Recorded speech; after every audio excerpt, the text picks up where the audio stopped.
Flood control projects around the world, lessons for the Philippines.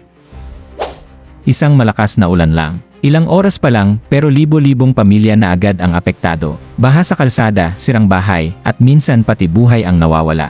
Sa Pilipinas, parang normal na ang baha, pero dapat ba talaga nating tanggapin ito bilang bahagi ng ating buhay? Bilyon-bilyong piso na ang inilaan ng gobyerno para sa flood control projects. Pero tanong ng karamihan, bakit ganito pa rin? Bakit sa kabila ng napakaraming proyekto, bawat bagyo ay para bang wala tayong depensa? Maraming daliri ang nakaturo sa isang salitang matagal ng issue, corruption. Mga proyektong dapat nakapagliligtas sa atin, nauwi sa mga hindi tapos na infrastruktura. Substandard na materyales, at ghost projects na parang multo, may budget pero wala namang nakikita ang taong bayan, nakakalungkot isipin. Pera ng bayan, pawis at dugo ng mga Pilipino. Pero saan napupunta? Naalala nyo ba yung Ondoy? Yung Ulysses? At yung mga baha sa bawat habag at season? Ilang beses na nating nakita ang parehong eksena, mga pamilyang nasa bubungan, naghihintay ng saklolo, habang ang tubig ay patuloy na tumataas. Ang sakit isipin, kasi hindi lang ito natural disaster. Hindi lang ito dahil malakas ang ulan. Ito ay kombinasyon ng kapabayaan, maling plano, at minsan, pagnanakaw. Pero teka, ibig bang sabihin, wala na tayong pag-asa? Hindi. Kasi kung ibang bansa kinaya nila, bakit tayo hindi? Isa. Netherlands, the masters of flood control. Alam nyo ba, halos kalahati ng Netherlands ay below sea level. Ibig sabihin, anytime pwede silang lamunin ng dagat. Pero bakit hindi sila lumulubog? Dahil meron silang tinatawag na Delta Works, isang napakalaking system ng dams, storm surge barriers, at canals na tinaguriang isa sa 7 wonders of the modern world. Hindi lang ito proyekto ng gobyerno, ito ay resulta ng mahabang planong nakatuon sa kaligtasan ng kanilang mamamayan.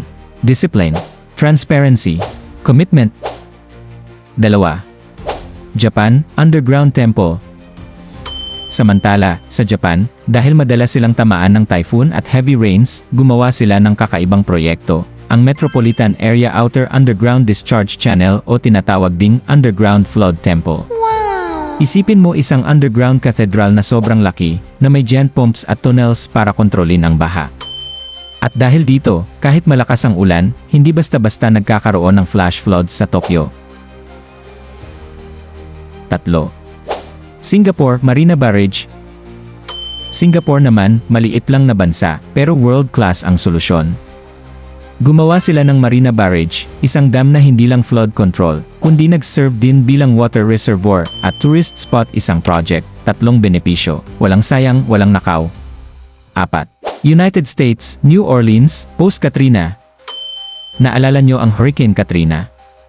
Libo-libo ang namatay. Natuto ang IFIA mula roon. Ngayon, ang Hurricane and Storm Damage Risk Reduction System sa New Orleans ay isa sa pinaka-advanced flood control projects sa mundo, combination ng levees, flood walls, at pumping stations. 5. China, Sponge Cities.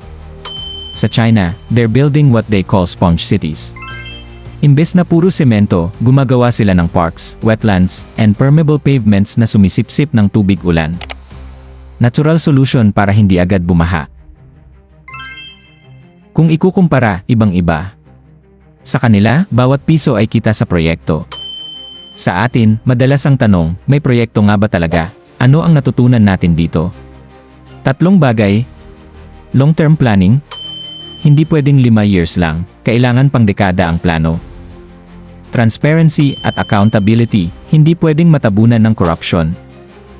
Disiplina at malasakit. Kasi kahit gaano kaganda ang flood control project, kung basura pa rin ang tinatapon sa estero, babaha pa rin. Mga kababayan, ang laban kontra baha ay hindi lang laban ng gobyerno. Laban din natin. Kung sila sa Netherlands, Japan, at Singapore ay nakahanap ng paraan, kaya din natin, hindi tayo kulang sa talino. Hindi tayo kulang sa resources. Ang kulang minsan ay malasakit at pagkakaisa, pero imagine niyo, isang Pilipinas na hindi natatakot sa ulan. Isang bayan na handa at ligtas. At isang gobyernong inuuna ang tao bago ang bulsa. Possible iyon. Kung magsisimula tayo sa pagbabago mula sa transparency, sa pagpili ng tama, at sa pagiging disiplinado, Kung naniniwala kang kaya nating maging mas handa laban sa baha, suportahan mo ang ganitong mga kwento. Don't forget to like this video, subscribe, at i-hit ang notification bell para updated ka sa mga susunod na videos na puno ng aral at inspirasyon. At kung may flood control project sa lugar ninyo, o idea kung paano pa natin mapapaganda ang ating bansa, i-comment mo sa baba. Baka ang suggestion mo, iyon pala ang solusyong hinihintay ng lahat. Peace.